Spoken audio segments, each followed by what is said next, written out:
Bueno, ahora sí, buenos días a todos y a todas. Muchas gracias por estar aquí nuevamente.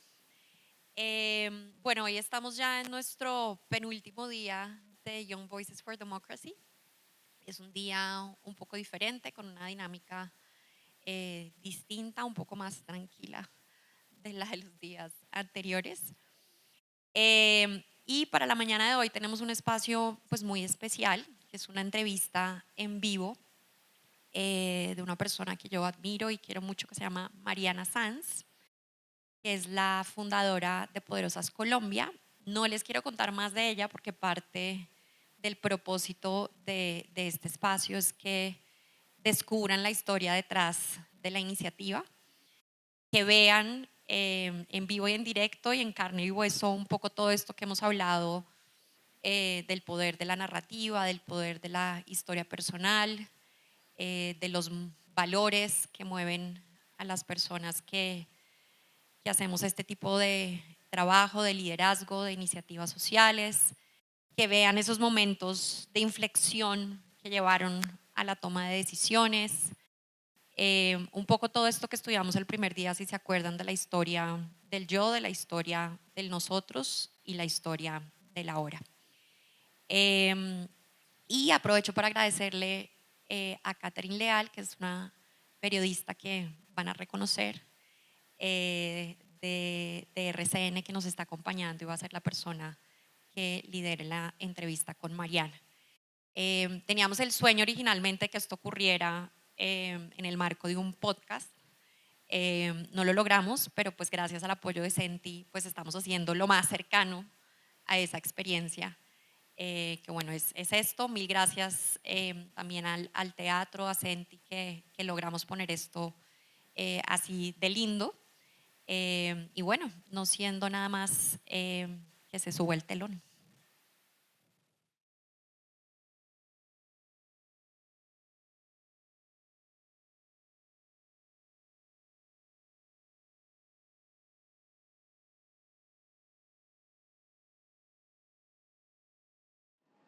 Hola, hola. Hola, buenos días. Hola, ¿Cómo están? hola. Bueno, yo soy Hola, Catherine hola. Leal y les quiero presentar a Mariana Sanz. ¿Cómo están? Bueno, hoy nos tocó una tarea muy bonita y es hablarle a jóvenes que quieren cambiar su realidad con una intención y es cambiar su entorno. O sea, no están pensando en cambiar su realidad per se, sino mejorar la realidad que los rodea. Y esa es la historia que hoy les vamos a contar con Mariana, una poderosa.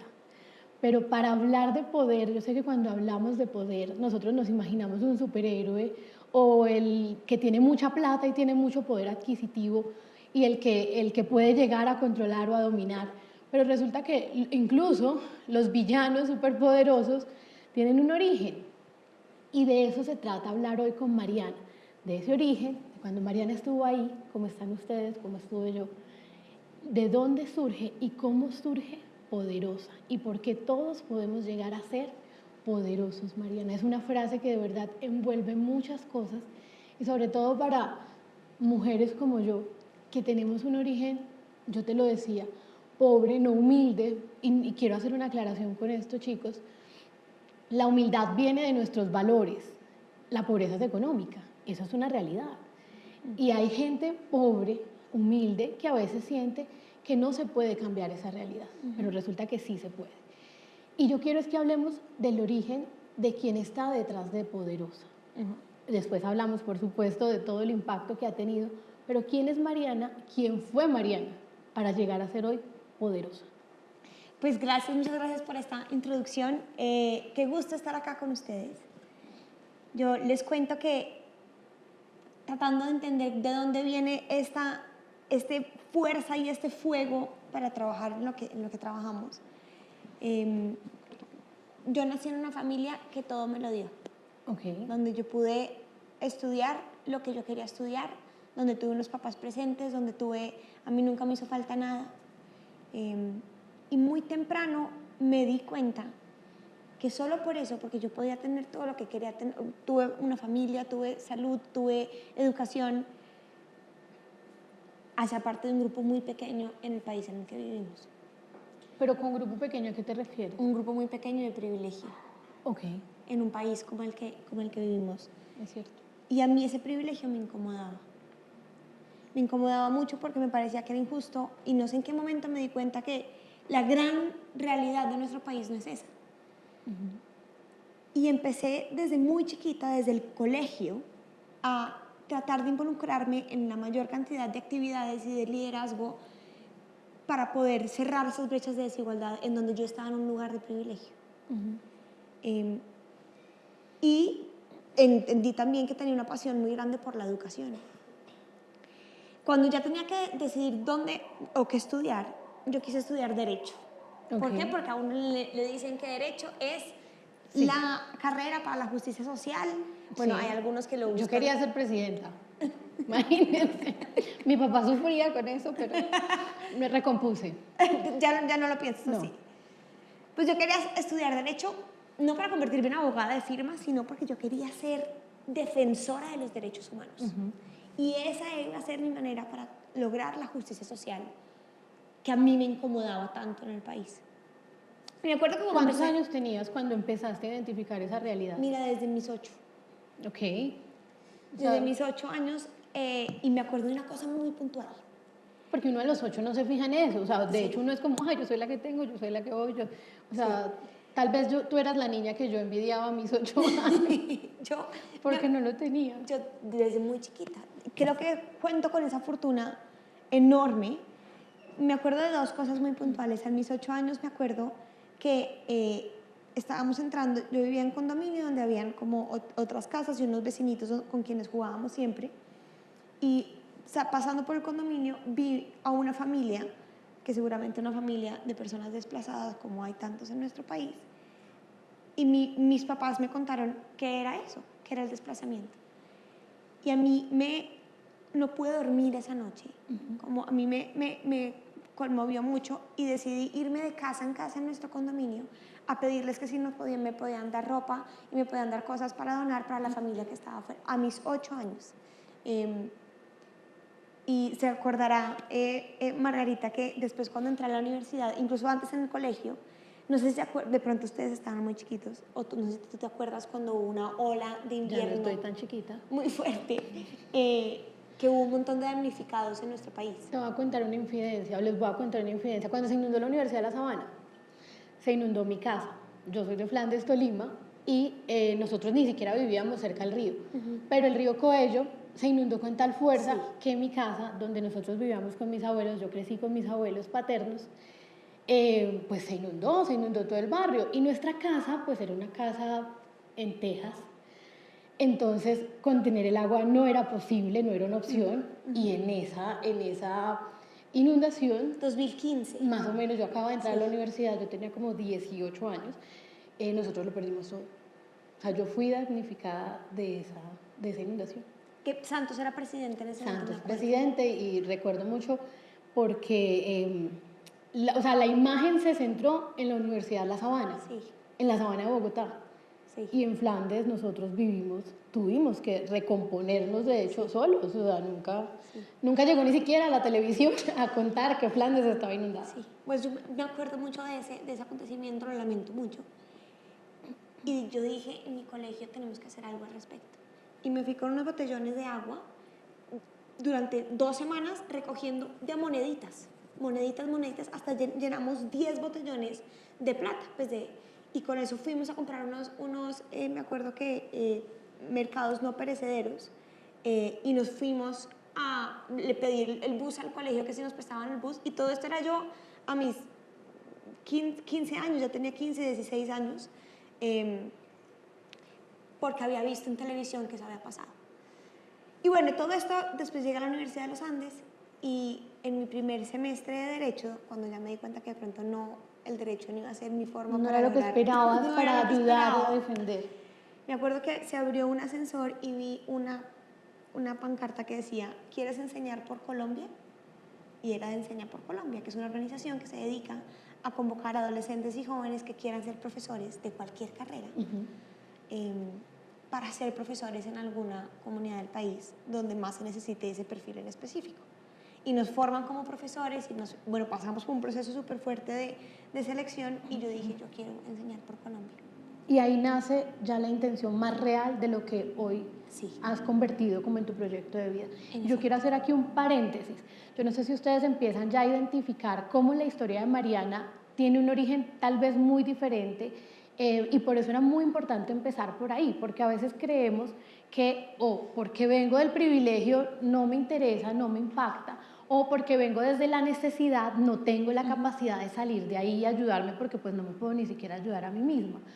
Y eso es importante, no importa el origen, siempre va a ser la vocación. Y aquí voy a meter una historia personal. Yo se lo contaba ahorita a Mariana en el tras escena.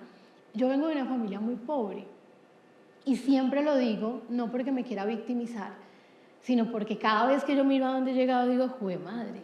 Y fue a punta de sueños. O sea, yo soñé ser periodista y mi Presidenta. papá... Bueno, sí, y mi papá era como presidenta de nuevo, presidenta de nuevo. Me ponía a ver a Jaime Garzón porque mi papá entendía que el periodismo era algo que le hablaba de tú a tú al poder y eso quería mi papá que yo fuera. Nunca tuvo dinero, mi papá fue en su vida mesero, o sea, mi papá no me pudo pagar una universidad, yo me demoré 13 años en poderme graduar y pagarme la universidad en Girardot, que es más barata que estudiar en Bogotá, pero nunca dejé de soñar y construir mi proyecto de vida, independientemente de mi origen. Y creo que eso es algo muy valioso que ustedes como personas, como jóvenes que están construyendo un proyecto de vida, lo tengan en cuenta. O sea, no importa de dónde vengan y tener un privilegio no tiene por qué avergonzarme y no tenerlo mucho menos. Hay que construir un proyecto, una historia, un sueño y caminar hacia él. Yo siempre digo, hay un pasaje en la Biblia que no me pregunten dónde está, pero no sé darles el versículo, el libro, pero por casualidad alguna vez lo leí y decía, yo prosigo al blanco, miro al premio supremo. ¿Cuál es mi premio supremo? Tal vez mi meta a 6 meses, a 2 años, pero no permito que nada me distraiga de esa proyección en la que yo me estoy fijando, en ese blanco. Y así se construyen sueños, no importa desde dónde. Y desde ahí, Mariana, tú ya llegaste a lo que fue el plot twist. En esa formación quería ser abogada para ayudar, pero por ahí no era, evidentemente. Llegas a enseñar por Colombia y cómo enseñar por Colombia te lleva a crear Poderosa, que es lo que hoy te tiene aquí. Pues mire, yo conocí Enseñan por Colombia en mi primer semestre. Me acuerdo que llamé y dije que yo quería ser parte y me dijeron, no, tienes que graduarte. Entonces estuve con ese sueño todo el tiempo hasta que me gradué de abogada. Me gradué de abogada y apliqué a Enseña por Colombia, logré pasar por todo el proceso y a mí me destinaron, o pues me colocaron en una plaza para ser profesora en el pueblo de Barú, al sur de Cartagena. De mucha necesidad, o sea, playas muy hermosas, pero no sé si ustedes han tenido la oportunidad de conocer, Barú es uno de los pueblos tal vez más pobres que tiene Cartagena, junto con María la Baja. Sí. Son zonas demasiado excluidas. Como gran parte de nuestro país. Sí, tristemente. Y es un lugar, bueno, la isla de Barú tiene 3 comunidades, Ararca, Santana, y después llega al final Barú. Cuando yo fui allá no había carretera para llegar, aún no hay acueducto, no hay puesto de salud, no hay internet, no hay, pues es un lugar como muchos lugares de nuestro país. Y llegué yo, esta mujer blanca, privilegiada, Rola, a este pueblo a entender, sobre todo a entender. Y ahí cometí un error, que creo que es un error que he ido aprendiendo con el tiempo, y es yo pensé que yo podía llegar a enseñar. Claro, a pasar sin querer por encima de sus formas, sus culturas, sus conocimientos, sí, porque tú creías que ayudándolos era enseñándoles tal vez a hacer las cosas. Y ese fue indudablemente el aprendizaje más grande. Y es cuando iba ya a llegar a Barú, yo dije, no, pues seguramente necesitan libros. Seguramente este es en donde voy a llegar, al colegio donde voy a llegar, no hay libros. Hice una recolecta de libros, primero, y después me di cuenta, es dificilísimo llevar los libros hasta allá.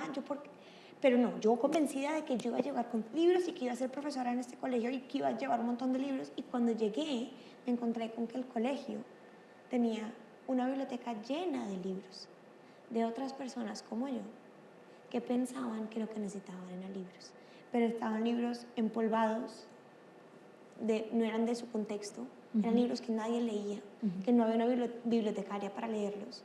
Y yo estaba acumulando a ese montón de personas que llegamos a pensar que podemos enseñar sin primero entender. Y ese fue mi primer cachetazo de cállate, tú vienes acá a hacer una maestría en una realidad colombiana y así para entender también el sistema educativo. Y esa fue mi primera gran lección y yo llegué ahí a hacer... ¿Cuántos años tenías en ese momento? 24. Okay. 24 años. Y para mí fue indudablemente una maestría en realidad colombiana. Y en mi segunda semana siendo profesora, yo era profesora de 300. Pero un momento, llegas a esa realidad, llegas con un montón de libros, nadie necesita libros, No. a nadie le interesa leer la Odisea de Homero porque eso no le va a cambiar su realidad. Te frustras.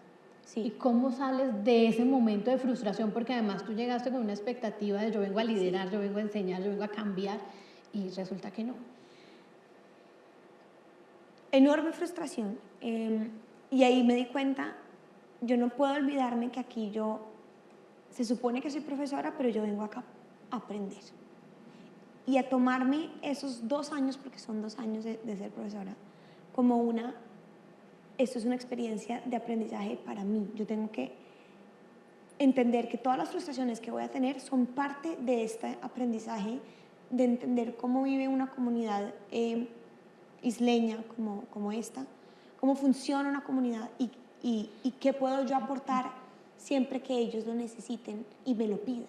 Es decir, a los 24 años tú no dijiste, yo más bien me voy para mi casa, yo qué ganas tengo de estar aquí con zancudos, con calor, sin luz, sin acueducto, frustrada porque no me van a entender siquiera lo que yo les quiero contar, mejor me devuelvo.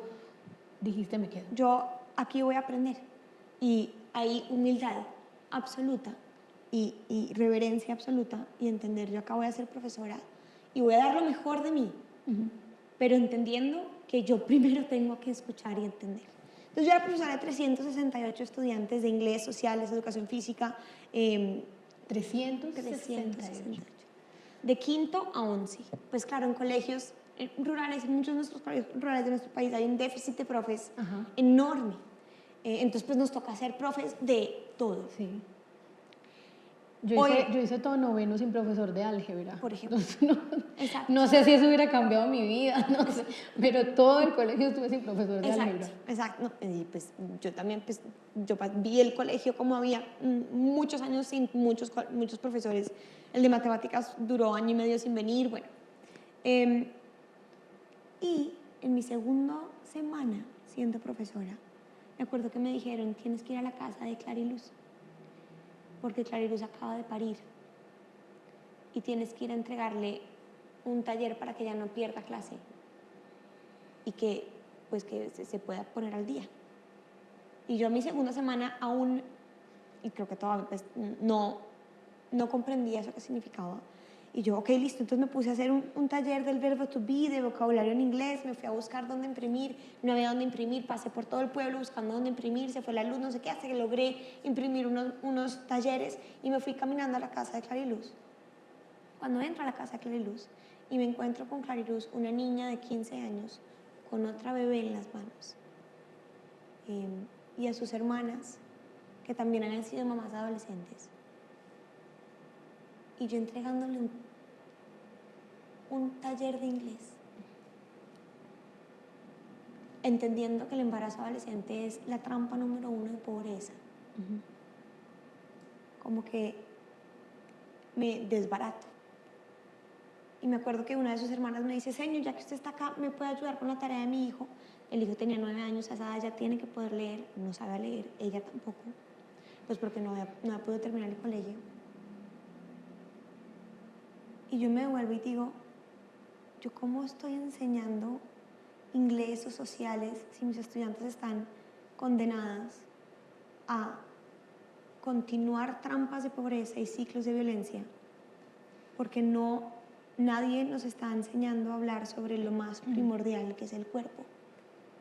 Lo más primordial que es el cuerpo. Pero ahí te voy a detener, porque hemos llegado a un punto clave dentro del proceso de la creación de Poderosa. Si ustedes se dan cuenta, después del origen, viene esa historia que impulsa la creación o le da forma a esa idea que ella siempre quiso desarrollar.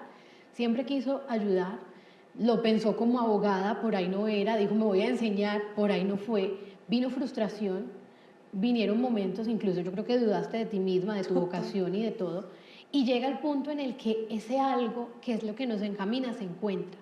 ¿Cuál es la importancia ahí también de reconocer esa necesidad? Ella se puede haber enfocado en muchas cosas, como en alfabetización, por ejemplo, que también es súper importante y no hubiera sido mezquino pensar en eso sin pensar en lo otro. Sí. Pero en nutrición, en alimentación, en vivienda, pero decidiste irte por uno de los caminos yo creo que más difíciles, que es hablar de sexualidad, que es hablar de menstruación y hablar de violencia sexual entre menores. Y es que ahí empezó a pasar también, me di cuenta de eso a mis 2 semanas, ¿no? Como al mes, yo viendo mis asistencias de mis estudiantes, notaba que las mujeres faltaban siempre por lo menos 4 o 5 días al mes. Como faltaron todas, faltaron como 5. ¿Por qué faltaron? Y yo me preguntaba, ¿por qué faltó JD? ¿Por qué faltó Juliana? ¿Por qué faltó? No sé, es que de pronto tenía... O sea, tú eras la profesora intensa, la que todos decían, viene otra vez a preguntar absolutamente. Mariana, porque otra vez Mariana. Absolutamente, absolutamente intensa. Sigo siendo intensa. Sí, se te nota. Soy muy intensa y por mucho tiempo pensé que eso era un problema. Como tengo que calmarme, no tengo que bajarle, no puedo hablar tanto, no puedo... Además hoy que en día, nadie te está autorregulando, pero uno, en el afán de encajar, quiere autorregularse y ese es un error que cometemos mucho. hoy en día lo veo como un talento. Ajá. Hoy en día me siento muy orgullosa de ser una intensa. O eso es un don, es decir, no todos tienen la capacidad de ir, volver a hacer, de volver y volver a hacer y no cansarse, no rendirse. Y en ese me empecé a dar cuenta de eso y dije, madre, mis estudiantes no vienen al colegio porque tienen la menstruación. Y Clariluz quedó en embarazo. Entonces empecé como, y a los 2 meses por ahí, o como un mes y medio, me acuerdo que conocí a una chiquita que me dijo que había sido víctima de violencia sexual. Y una cosa es ver eso en las noticias y saber que eso es una realidad, y otra cosa muy distinta, para quien no había vivido eso tan de cerca, era verlo de cerca. Y ahí de nuevo no podía dormir, igual que con los damnificados, no podía dormir, solamente Sobre pensaba. todo en un contexto donde la violencia sexual casi que está naturalizada. Absolutamente. Es decir, es muy difícil reconocer que hay violencia cuando incluso el agresor está en la casa. Pero totalmente. Y ahí yo no podía dormir, solo pensaba en esto y yo, ¿qué hago? ¿Pero qué voy a hacer? Pero entonces, sigo enseñando inglés, ¿será que lo ignoro? Y le preguntara a las otras profesoras y me decían, no, señor, eso no es la primera ni es la última. Sí, no, eso no es la primera ni es la última. Y yo no podía... Y seguramente profesoras que también vivieron esa realidad, claro, salieron adelante y está el estigma de, ay, a mí también pasó y míreme, aquí estoy y lo bien. superé ajá. Y dije, pues, ¿qué pasa si invito a mis estudiantes a un espacio extracurricular, porque en el colegio no voy a poder, para hablar inicialmente de la menstruación? Y ahí hay un turning point muy importante. Al principio llegaron 5, un sábado, en una casa comunitaria que me prediqué. Entonces yo empecé a decirle a mis papás, y a mis tíos, y a mis primos, y a mis amigos del amigo, que si me donaban para el refrigerio, para los materiales pedagógicos, Y después llegaron 10. Y después llegaron 15. Y empezamos a hablar de la menstruación. Y empezamos a hablar de la copa menstrual. Y empezamos a hablar de una toalla higiénica es difícil, ahora hablar de otras maneras de llevar la menstruación. Logré que me donaran copas menstruales, pero yo solamente se las di cuando ellas me lo pidieron. Y eso fue también, aprendí de haber traído un montón de libros que nadie me había pedido. Claro. Y hubo un día, era más o menos un viernes, más o menos a las 8 de la noche, ya era de noche pues, cuando llegaron 5 de mis estudiantes y me tocaron la puerta. Y yo, hola, ¿qué están haciendo acá? Señor, es que queremos saber cuándo nos vamos a seguir encontrando, porque usted dijo que llegó a ser la última vez, pero nosotros queremos seguir hablando de más temas. Nos volvemos a encontrar el próximo sábado. Y ¿cuánto tiempo pasó de la primera charla esa? Como 2, 3 meses, 4 meses por ahí. O sea, un tiempo. Y si tú has sido profe o si ustedes han sido profes o han liderado, que seguramente sí, hay una cosa que es indudablemente lo más satisfactorio que uno puede tener como profe o como líder, y es lograr despertar motivación intrínseca. Que es lo más difícil, entre otras. Que es lo más difícil, es no que las personas a quienes uno le enseñan o a quienes uno lidera no hagan algo porque hay una consecuencia o porque va a tener un regalo o porque va a tener una calificación o porque va a tener, sino porque aquí dentro quiere. Y que tú como profe, como líder, inspiraste eso, es el Nobel Claro, más grande que uno puede tener. totalmente. Sobre todo porque creaste en ellas una necesidad que no sabían que existía. Exacto. Y creo que eso es también algo muy importante dentro de los procesos de liderazgo, y es reconocer cuáles son esas necesidades, no las obvias. Es decir, si tú estás en Barú, hay una necesidad de pobreza absoluta. Sí. Hay una necesidad de aprender a leer, de tener acueducto, y seguramente muchos se fijan en eso, pero había algo muy pequeño, que tal vez era pequeño, pero que cambia el mundo de una persona, de una mujer. Ahora usted dirá, como hombre, a mí que me interesa saber de la menstruación. Y sí, yo tengo mamá, hermanas, pero el punto acá es como algo que es particular, porque la menstruación es solo de las mujeres. Eso es algo genético, eso es algo fisiológico, eso es algo que está en nosotros. Pues eso, algo particular, lleva a una causa que empodera, por un lado, pero que además tiene toda una consecuencia en un entorno donde entran también los hombres. Y ahí es donde es importante que esos proyectos, por más particulares que ustedes los sientan, van a tener de todas maneras un impacto general, como lo ha venido teniendo Poderosa, no solamente en las vidas de las niñas que se ven impactadas de manera directa. Y eso me hizo a mí pensar, esto no es solamente un proyecto, esto es algo más grande. Y para hacer ese cuento, pues largo, corto, empezamos a reunirnos, a construir una metodología, un currículo. Hoy Poderosas es una ONG, ellas se autodenominaron, entonces yo les digo, bueno, tenemos que tener un nombre, y como era la profe de inglés, les dije... Powerful. Sí, Okay. Girl Power. Y me dijo, señor, aquí nadie habla inglés. O sea, Sí. o sea, ¿para qué Girl Power? ¿Qué es esa vaina? Tienen toda la razón. Entonces yo les digo, bueno, son ustedes las baruleras. No, señor, nosotros no solamente somos baruleras, somos baruleras poderosas. Así quedó. Ellos después me pidieron que querían enseñarle a otras jóvenes en Isla del Rosario, a otras jóvenes en Santana, y ellas mismas construyeron esta como metodología de replicabilidad. Una red. Y hoy es una ONG que hemos llegado a 35 comunidades del país, nos dedicamos a la educación integral en sexualidad con hombres y con mujeres. Y hemos llegado a más de 30.000 adolescentes, jóvenes, docentes, familias. Y seguimos creciendo y queremos seguir creciendo. Y hablamos de lo que no se habla. Hablamos de temas que son... Entonces, emprender es muy difícil. Emprender, aunque sea para emprender... De manera social. Normal, digamos, emprender con unas camisetas o con, unas empanadas. Emprender es difícil. Ahora emprenden social.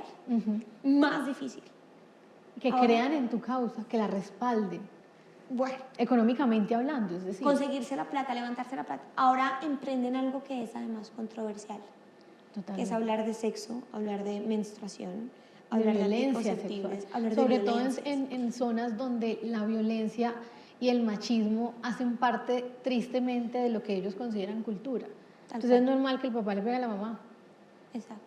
Entonces, a mí solamente, lo que más he recibido son nos. Lo que más he recibido es no, tú que no puedes hacer esto, pues o sea, nadie te va, en los colegios nadie quiere hablar de esto. Te van a sacar, no vas a conseguir plata, los papás se van a poner bravos. Sí.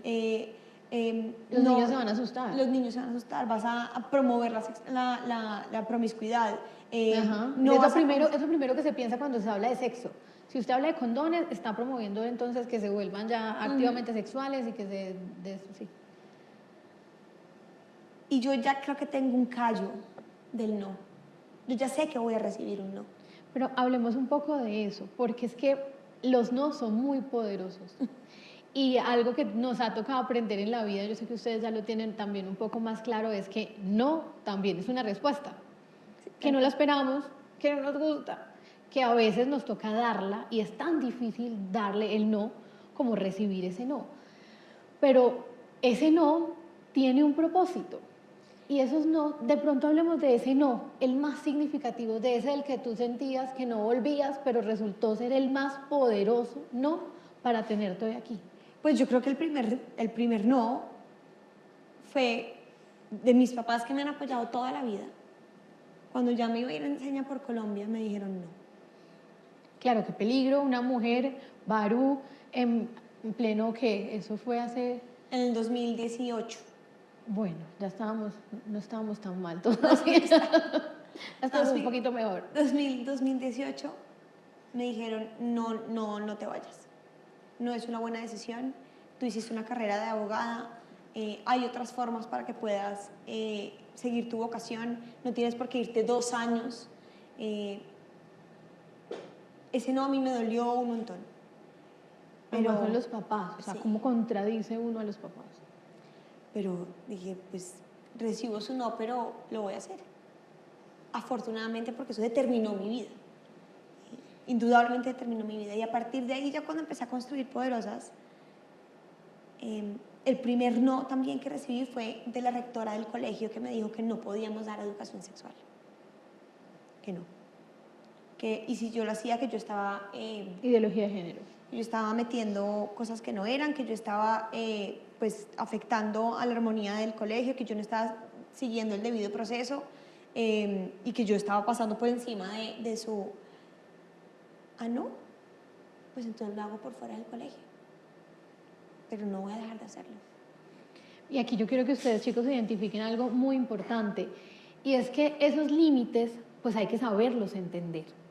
Es cierto que hay unos límites, por supuesto, y siempre los va a haber, pero hay que saber entender a qué le están diciendo no y cómo yo, a través de ese no, construyo un mensaje que transmita lo positivo que quiero hacer con mi proyecto, con mi idea.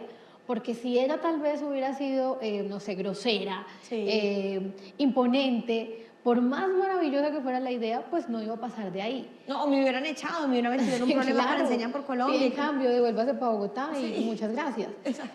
Pero saber cómo comunicamos esa idea ante un no, para que sea lo positivo, lo que se destaque, aún con ataques de rebeldía, como pues lo hago por fuera, porque hay una convicción también en el proyecto, es muy importante en esa construcción de nosotros como proyecto de vida, independientemente de si el proyecto de vida soy yo, que eso está bien, o mi proyecto es algo que busca impactar a otras personas. ¿Cómo comunicamos ese no que estoy recibiendo? ¿Cómo lo transformo en una idea positiva? Pero sobre todo, ¿cómo voy a entender mi idea para que realmente identifiquen lo buena que yo digo que es? Y ahí empezó a pasar una cosa muy bella, y es que el proyecto del cual yo era la profesora, la señora Mariana, que era intensa con la educación sexual, dejó de ser mío y empezó a ser de ellas. Y ellas a exigir que querían seguir teniendo estos espacios y a hablarlo en el colegio también y a defenderlo ellas. Entonces ya no era mi proyecto, ya era el proyecto de ellas. Y eso hizo un cambio también enorme, porque bajamos un 77% del embarazo adolescente del 2018 al 2019. Y la única diferencia entre un año y el otro en este pueblo es que había poderosas. Y ellas empezaron a participar distinto, a hablar distinto y a ser las dueñas del proyecto y a ser ellas después quienes daban los talleres a otras comunidades. Y empecé a pensarme pues que Poderosas tiene que ser un movimiento en el que no soy yo. La necesidad es evidente. Colombia es el segundo país de los países de la OCDE con mayor tasa de embarazo adolescente. Latinoamérica es la región con mayor tasa de embarazo adolescente en el mundo. Eso es una garantía de pobreza. Colombia sigue viviendo en zonas rurales. 1 de cada 5 niñas no va al colegio cuando tiene la menstruación. El lugar más peligroso para ser mujer en la casa, en el mundo, no es en Afganistán ni en Pakistán, es en Latinoamérica. Donde más feminicidios en el mundo es en Latinoamérica. Entonces, pues a mí no me digan que esto no es urgente. hablar de educación sexual es urgente. Y Sobre es una todo gran en la época en la que estamos, y es súper necesario. Eso no creería que porque Súper ya necesario. estamos en 2026, esto es algo que ya se abordó, que ya se sabe, que ya se dijo, y resulta que no. Entonces ya esto que yo identifiqué, pues que obviamente no ha sido solamente yo quien ha identificado que esta es una necesidad, logré montar un proyecto, una forma de enseñar en donde ellas siguieron siendo quienes enseñaban y ellas se autoproclamaron como poderosas. Y hoy es un movimiento en donde hay un montón de poderosas y poderosos en el país que lo movilizan y ya no soy yo. Mariana, yo con eso quiero hacerte una pregunta técnica. ¿Cómo se financia una ONG? ¿Cómo sobrevive una ONG? Más que con plata, con intensidad y con un propósito muy claro y una urgencia muy clara. Y este cuento que les estoy contando acá lo he tenido que contar miles de veces para poder levantar plata. Levantar plata con organizaciones de segundo piso, levantar plata con empresas, levantar plata con individuos, haciendo eventos de recaudación de fondos, aplicando y formulando proyectos, siendo infinitamente creativas, vendiendo camisetas, eso no nos funcionó, haciendo ferias, eso tampoco nos funcionó. Y alguien una vez me dijo, un proyecto social no se acaba porque se acabó el dinero, sino que se acaba porque quien lo lidera se cansa. Es cierto, pues ante tantas negativas y ante tanto, pues que no da resultado algo, pues yo desisto. Te podrás imaginar, y les pongo un ejemplo, siempre hacemos una cena poderosa al año, en donde yo cobro por la entrada y ahí logro recaudar la mayor cantidad de plata para poder seguir el siguiente año. Yo tengo que decirle, invitar a 100 personas para que 5 me digan que sí. Claro. Entonces, el nivel de nos que recibo son infinitos. Pero ¿cómo voy a yo decirme que no? Si yo sé que lo que nosotros hacemos, primero no soy yo, si somos muchos. Segundo, es una necesidad y es una urgencia. Tercero, tiene un impacto gigantesco. ¿Cómo voy a desfallecer ante el primer no, el segundo no, el tercer no, el 19º no? No puedo desfallecer. Totalmente, Mariana. Y yo les voy a pedir aquí un aplauso para Mariana. No me van a decir que no, por favor. Mariana, de verdad, las causas que nadie ve, enfocarse en una causa que poco importa, que poco publicidad tal vez puede llegar a tener, enfocarse en eso, dar la pelea por eso, inspira muchísimo. Así que de verdad, poderosa, yo creo que te queda pequeño.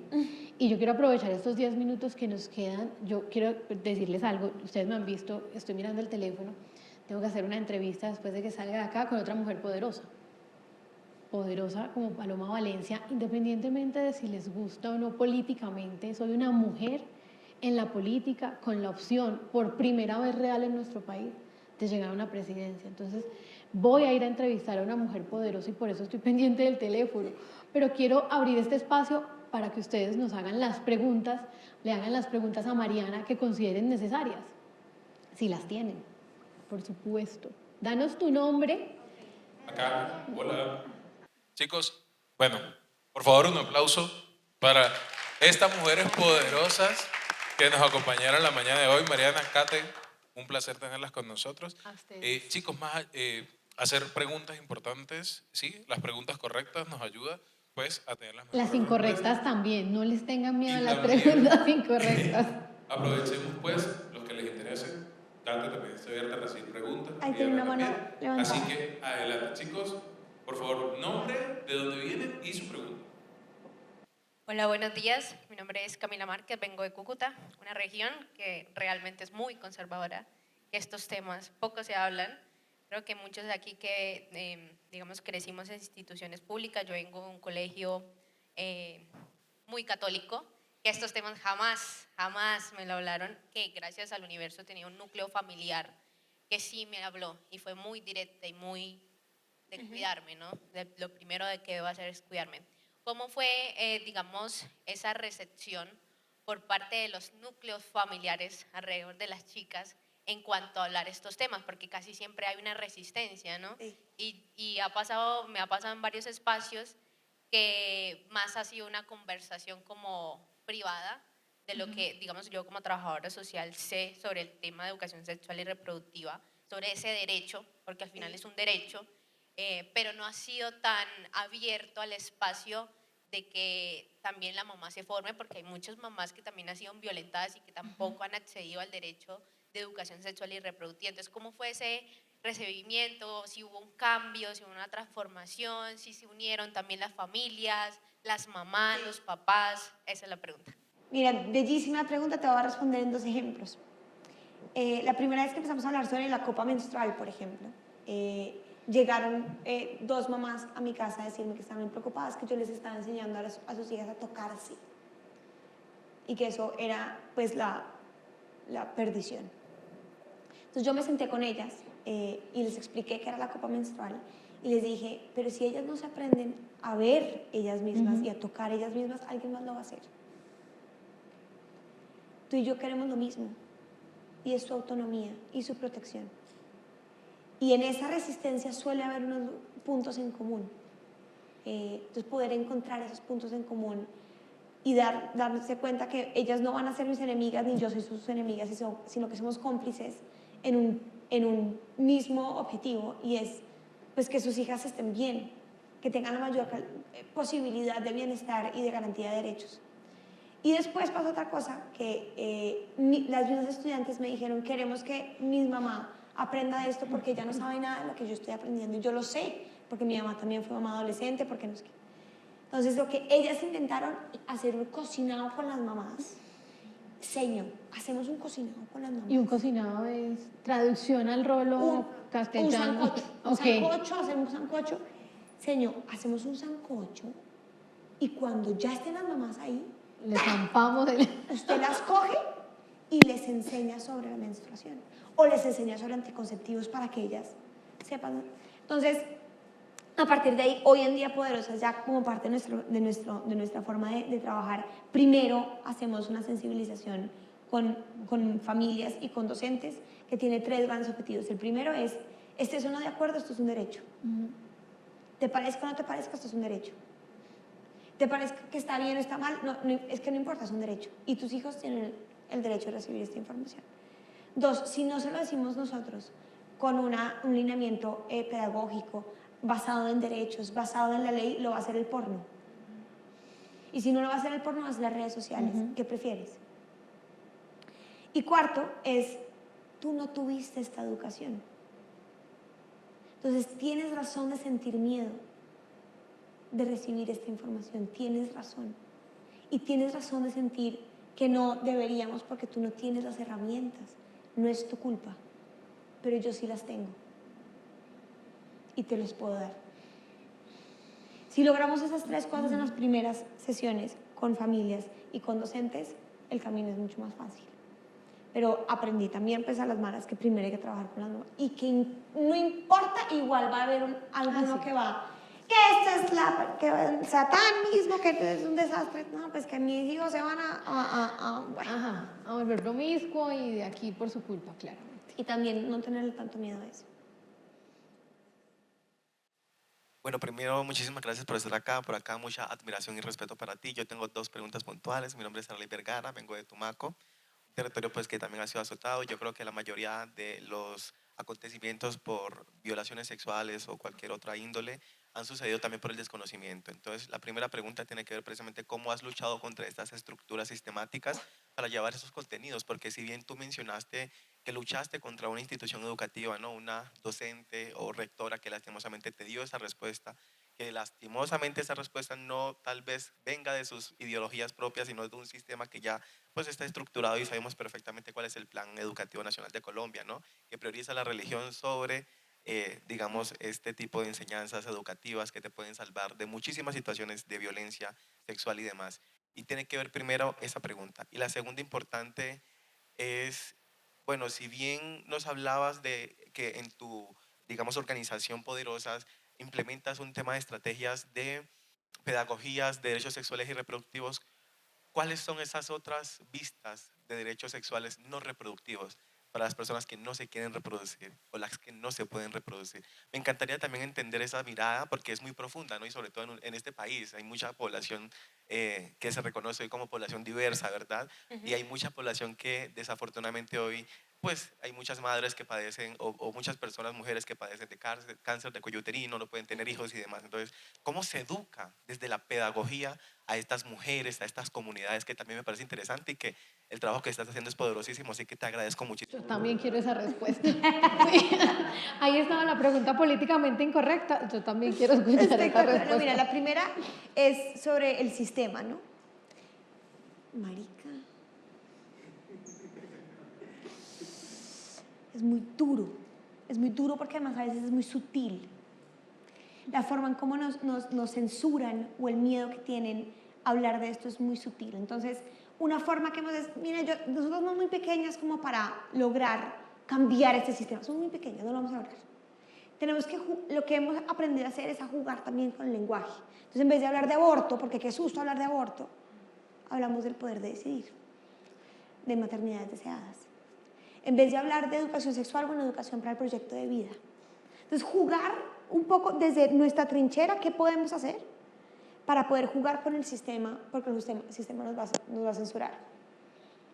También, y esto me ha tomado tiempo, yo siempre he sido muy activista, muy. O sea, yo he marchado mucho durante mi vida. Yo me he metido, o sea, mucho. Y entendí que el activismo es muy importante, pero si yo lo que quiero es poder llegar dentro del sistema, tengo que bajarle un poquito al activismo. Hay otros que están haciendo esa trinchera y espectacular, y que lo sigan haciendo. Pero por ahora mi trinchera es la educación. Eso implica que tengo que poder hablar en un mismo idioma con quienes son mis enemigos o quienes están en contra mío para poder entrar. Entonces, el activismo lo he mesurado muchísimo, porque entiendo que si soy muy beligerante o muy rebelde, logro lo contrario. Y eso no lo quiero. No lo quiero. Yo quiero poder seguir educando. Y ya cuando estoy con mis estudiantes, ahí podemos hablar de aborto, de anticonceptivos, de violencia, de todo lo que tienen que saber, de diversidad, de todo. Entonces, si me dicen, no, pero si les vas a enseñar sobre diversidad, entonces hablamos de diversidad. Obviamente hace parte de educación sexual. El sexo por ser sexo, es decir, todo. tiene también, o sea, no somos animales para que el sexo tenga solo una función reproductiva. Exacto. Entonces, por ejemplo, para que sepas en términos de la reproducción, nosotros enseñamos que esto que tenemos acá las mujeres o los hombres, nos han enseñado que era el sistema reproductor, el aparato reproductor femenino. Entonces empezamos diciendo, a partir de hoy no le vamos a decir así. Le vamos a decir sistema sexual femenino o masculino, porque no todas las mujeres se quieren reproducir, o no todos los hombres se quieren reproducir. Y eso tenemos que tenerlo claro y por tanto no vamos a nombrarlo desde ahí, vamos a nombrarlo distinto. Entonces eso ya empieza pues vamos a aprender de cómo funciona esto de acá, todo esto ya no se llama el aparato, porque primero no es un aparato. Tampoco Sí. un parque de diversiones. Sí. Claro, todo tiene su límite, todo tiene su forma. Esto es un sistema sexual femenino, en donde lo más importante es tu decisión. Eso es lo que prima. Entonces, pues claro, hablar, por ejemplo, de la despenalización del aborto, pues es un tema muy complejo, muy difícil. Que sigue siendo, es decir, Sigue existe, siendo. la Corte avanzó, hay 3 causales, se sigue peleando para que sea más, pero hay un sistema de todas maneras que todavía responde, más allá de las necesidades, yo creo que a las ideologías frente a esos términos. A ver, hablar del derecho al aborto es el derecho, es democrático, es decidir sobre el cuerpo de las mujeres. Hay dolores, es difícil, yo sé hablar de eso. Hoy en Colombia el derecho al aborto es un derecho sin causales hasta la semana 24 y a partir de la semana 24 con causales. Y eso es algo de lo que nos tenemos que sentir muy orgullosas y orgullosos como país, porque tomaron muchísimas décadas que mujeres pudieran decidir eso.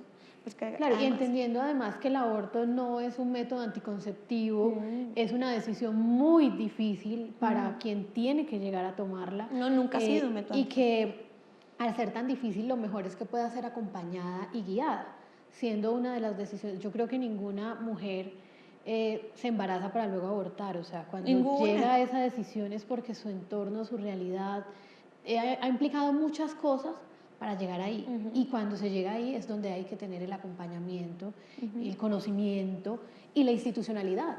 Para que no la metan a la cárcel por eso. Claro, y para que sea algo seguro, que es lo más importante. Exacto. Incluso si esa institucionalidad me permite entender que esa también no es una opción. O sea, todo ese aparato tiene que existir desde muchos aspectos.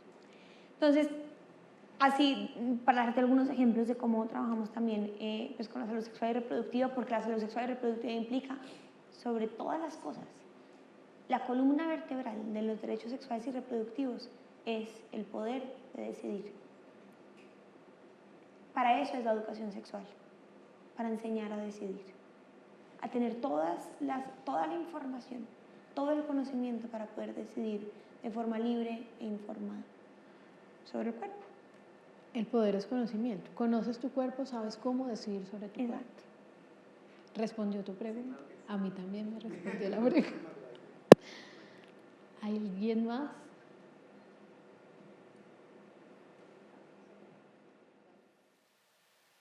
Bueno, muchas gracias por estar acá. Qué bonito este espacio. Y yo quería preguntarte cómo han manejado el enfoque de las nuevas masculinidades, que también pues siento que lo enfocamos mucho en mujer, que me parece espectacular, pero creo que ahorita un gran reto que tenemos como sociedad también es alrededor de esto de las nuevas masculinidades y cómo lo manejan, porque sobre todo siento que sí hay muchas barreras en los temas de mujer. Cuando hablamos de construir la masculinidad es, mejor dicho, peor. Entonces quisiera saber cómo lo han manejado desde Poderosas. Pues mira, tan fuerte como desde que empezamos en Barú, muchos de mis estudiantes me decían, ay, señor, pero nosotros también queremos ser poderosos. Y en mi cabeza era, sí, hay que trabajar con hombres, pero tiene que ser con un mentor hombre. No conmigo, con un mentor hombre.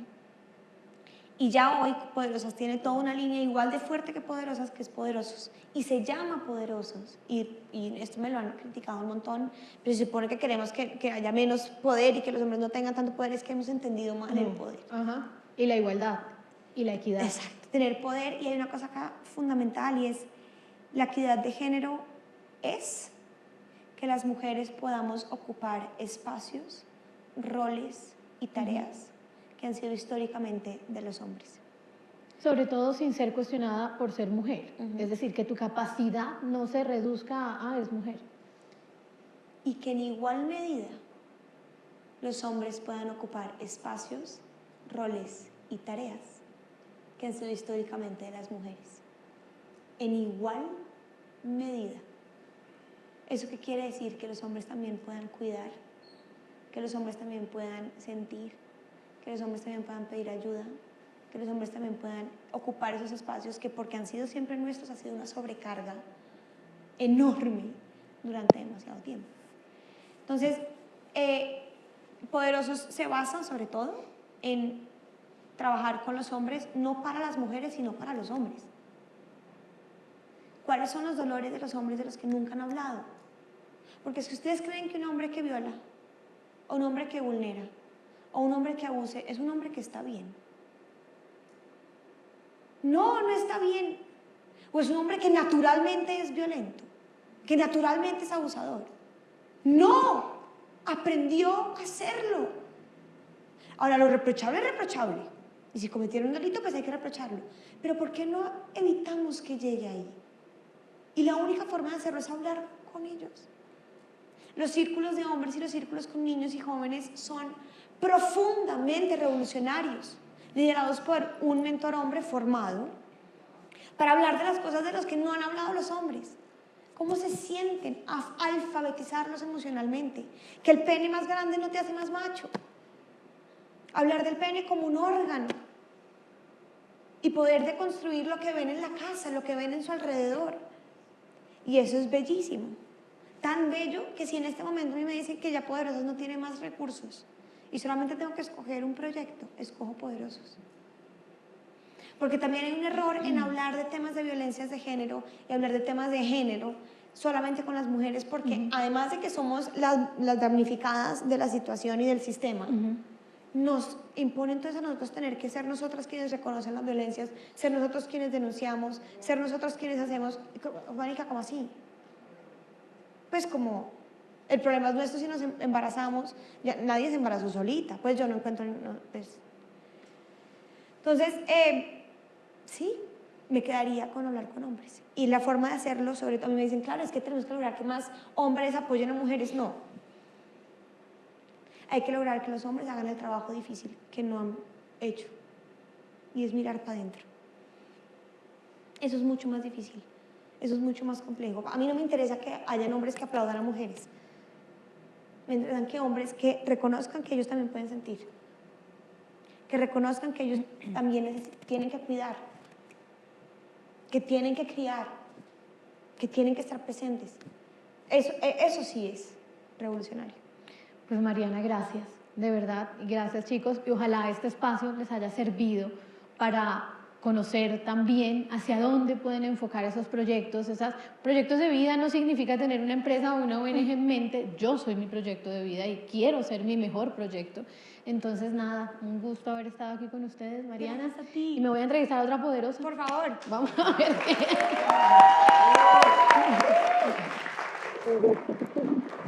Y las mujeres poderosas lucen así, en tenis, de jean, pero también de tacones, maquilladas.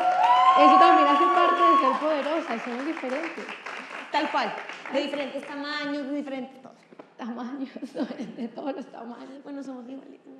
Yo tengo tacones. Gracias, chicos.